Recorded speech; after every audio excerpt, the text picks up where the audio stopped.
وترجع الأحكام لليقين فلا يزيل الشك لليقين وترجع الأحكام لليقين فلا يزيل الشك لليقين que les choses sont basées sur la certitude et que la certitude ne part pas avec le doute. هذا الدليل وحديث عبد الله بن زيد وحتى أبي هريرة كذلك في عدة أحاديث في هذا الباب.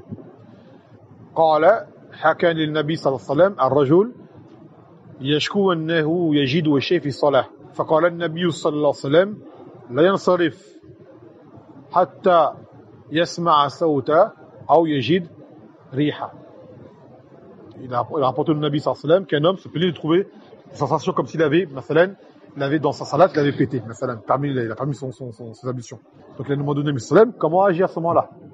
Le Nabi sallallahu alayhi wa sallam lui a dit, il ne sort pas de la salat tant qu'il n'a pas entendu un bruit sûr ou qu'il a senti une odeur sûre.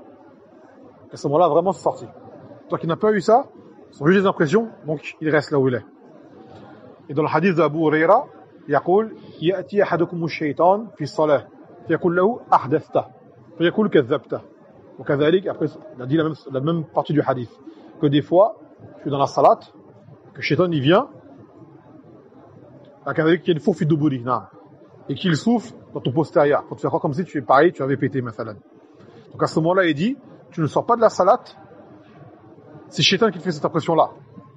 Toi comme tu n'as pas la certitude que tu as perdu l'ozo, alors tu ne sors pas de la salat. Tant que tu n'as pas entendu un bruit sûr, ou que tu as senti une odeur sûre, qui prouve que cela s'est vraiment passé. Donc la base, c'est que tu restes sur la chose sur laquelle tu es sûr. Mathalan, tu as fait l'ozo chez toi, pour le Zohr. Tu es sorti, tu as fait la salat. Après, tu arrives au Asr. Tu dis, j'ai fait l'ozo au Zohr, mais est-ce que je l'ai encore? On dit, est-ce que tu es sûr que tu l'as fait? Naam. Est-ce que tu l'as perdu? Je ne sais pas. La base, c'est que tu l'as fait.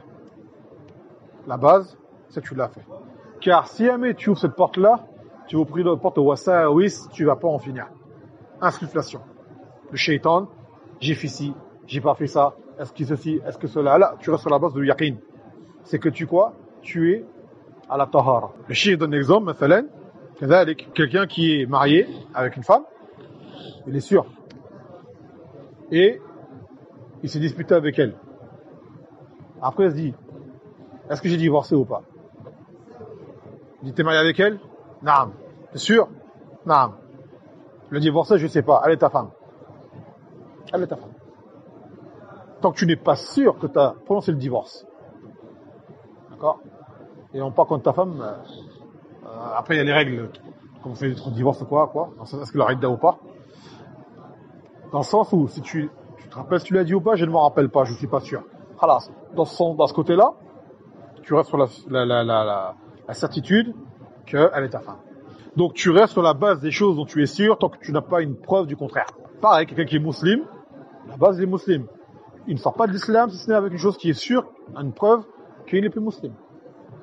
Par exemple. Un acte de ridda clair qu'on a vu. Pas les zounoun, pas les choukouks. Et ça, c'est une chose qui s'appelle l'istishab. L'istishab qui est que les choses, lors du doute, reviennent à leur base. Tu restes sur la base de la chose. En cas de doute, en cas de comment dirais-je, de confusion, ou quoi, tu restes sur la base. Tu restes sur la base de la chose. Tant que tu n'as pas un burhan ou du contraire.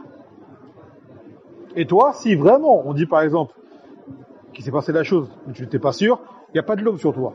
Tu dis, j'étais pas sûr. Par exemple, quelqu'un, on dit pour de vrai, il a perdu ses ablutions. Mais il n'était pas sûr, il ne savait pas. Et qu'il a appliqué la règle, à ce moment-là, il n'aura pas de péché. D'accord? Il n'aura pas de péché. Mais une fois qu'il est sûr, mathalan, j'ai pas, moi, il a fait, comme on l'a dit tout à l'heure, il a fait Zohr, il avait l'ovo.